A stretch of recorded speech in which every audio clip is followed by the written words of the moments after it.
सा बना रखा है, हर शख्स उसके ऊपर किक मारने की कोशिश कर रहा है, सब लोगों को उसके ऊपर एतराज़ है, सब लोग उसके साथ भी हैं। अगर आज वो MKM का मुतालबा मान लें तो ये सबसे अच्छा इलेक्शन कमीशन है। आज वो इमरान खान साहब का मुतालबा मान लें तो यही इलेक्शन कमीशन जो है इमरान खान साहब के लिए एक्सेप्टेबल हो जाएगा।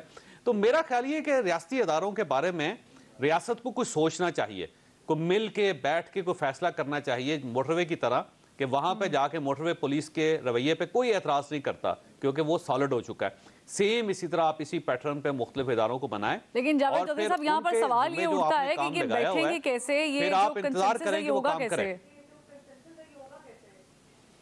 मेरा ख्याल है इसके लिए सारी जमातें तैयार हैं। वैसे PDM भी इस पे इलेक्शन रिफॉर्म्स करवाना चाहती है, इमरान खान साहब भी करवाना चाहते हैं। ये तैयार हैं या तैयार करवाए गए हैं जावेद चौधरी साहब, ये सवाल है ना। लेकिन मेरा ख्याल इनिशिएटिव लेने के लिए कोई तैयार नहीं है और इसके लिए इनिशिएटिव लेना पड़ेगा। लेके सब लोगों के ग्रीवेंसी सुने, 6 महीने लगाएं, बेशक लगाने के बाद ये फैसला कर लें कि अब ये तरमीम हो गई है, अब हम इलेक्शन कमीशन के अंदर किसी किस्म की गड़बड़ नहीं करेंगे, इसको तब्दील नहीं करेंगे। सेम इस तरह बल्दियाती इदारे हैं। आपको ये जानकर बड़ी हैरत होगी कि पाकिस्तान के अंदर जो बेहतरीन इदारे बल्दियाती बनते हैं वो हमेशा मार्शल लॉ के दरमियान बनते हैं। आप अयूब खान का दौर ले लीजिए, ज़बरदस्त किस्म के एक्सीलेंट किस्म के इदारे थे, आज भी उसके असरात हैं। जो बिल्डिंग्स आज भी अदारों की है, बल्दियाती इदारों की, वो अयूब खान के दौर में बनी थी। उसके बाद जनरल ज़ियाउल-हक के दौर में आप देख लें, वो इदारे ठीक थे। फिर आप जनरल परवेज़ मुशर्रफ साहब के दौर में देख लें, डेवोल्यूशन उन्होंने प्लान दिया, बहुत अच्छा प्लान था।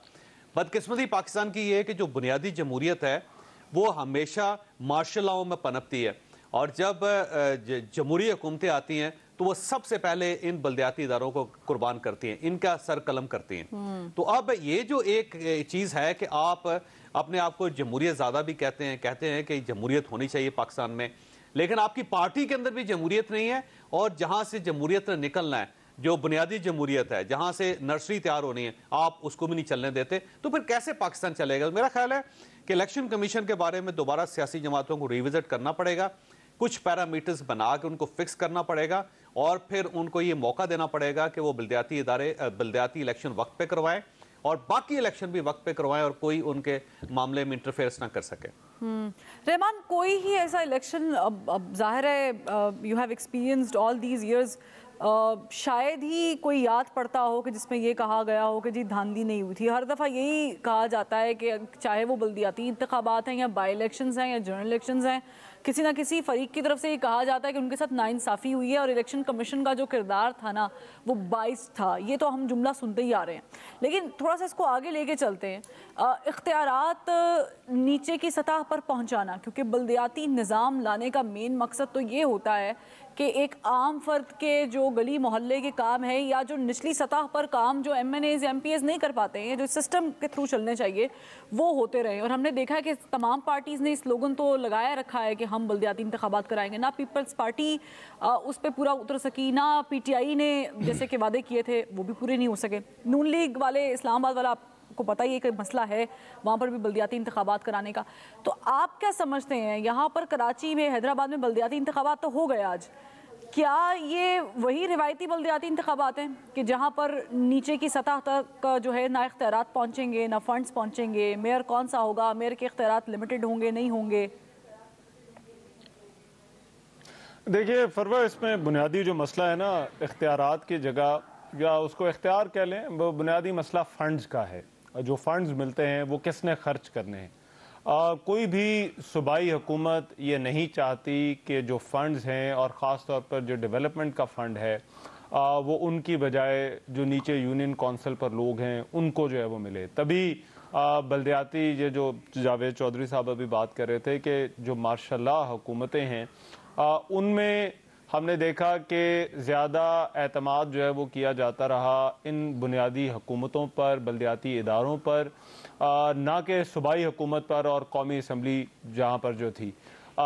जब भी वो प्रोसेस जो है वो दोबारा फिर से वापस हुआ तो यही फ़ंड्स जो थे वो सूबाई हुकूमतों ने जो है वो अपने पास रख लिए। वफाकी हुकूमत के पास इतना नहीं होता, लेकिन 18वीं तरमीम के बाद सूबों के पास बहुत ज़्यादा फ़ंड्स हैं, तो सूबे नहीं चाहते कि ये फ़ंड जो हैं वो नीचे बल्दियाती इदारों को मिले। यही वजह है कि कोई भी जो सूबाई हुकूमत है वो ये नहीं चाहती कि उसके नीचे मजबूत बल्दियाती इदारे हों, क्योंकि उनका लगता है कि वो इनको कंट्रोल नहीं कर सकते, या इनको कंट्रोल करना जो है वो एक और मुश्किल जो है वो उनके सामने होगी।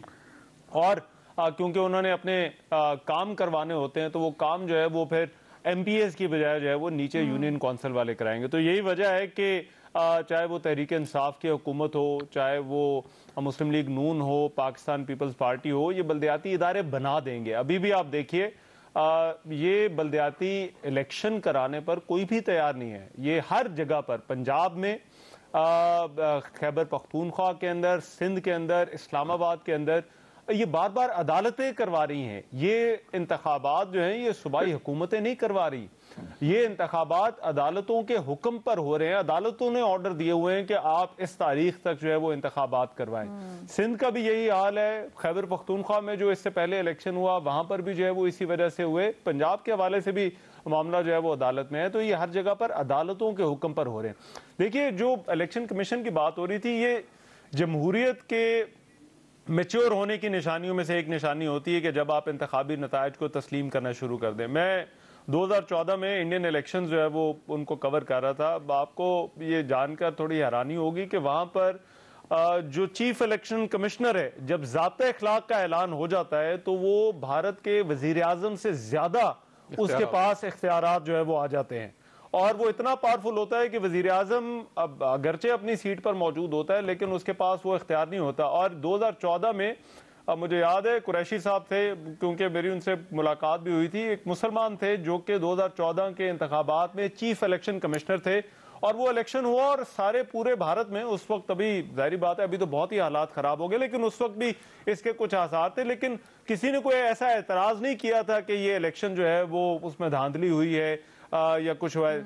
1 महीने पर मुश्तमिल जो है वो उनका इलेक्शन का प्रोसेस होता है। 9 फेजेस होते हैं उनके इलेक्शन में, और 68 करोड़ वोटर हैं। और वो सारे का सारा जो वोट काउंट है वो जब ये 9 फेजेस खत्म हो जाते हैं तो वो 3 से 4 घंटे के अंदर उनकी मशीनें जो हैं वो ये वोट काउंट करते हैं और वहां पर सारे इसको तस्लीम करते हैं। और वहां पर ये पूरा इलेक्टोरल प्रोसेस चलता रहता है।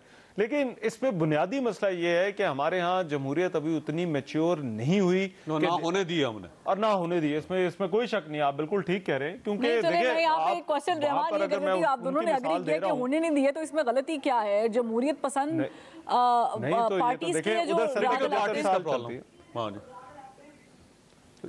जी, ये सियासी जमातों का मसला है जी। सियासी जमातों के अंदर जमहूरियत नहीं होगी तो सोसाइटी के अंदर कैसे होगी? आप किसी सियासी जमात को देख लें, वो खानदानी जमात है।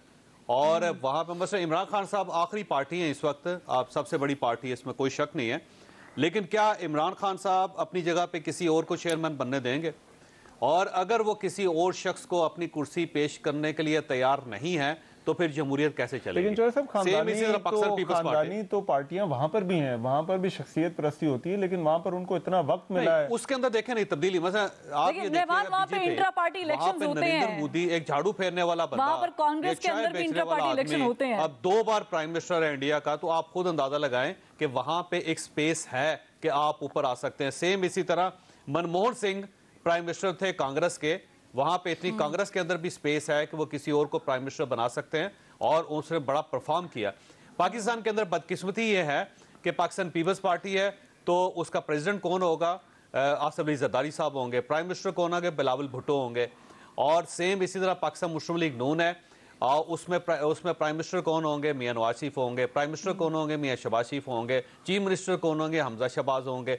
आने वाला प्राइम मिनिस्टर या आने वाला चीफ मिनिस्टर कौन होगा? मरियम नवाज होंगी।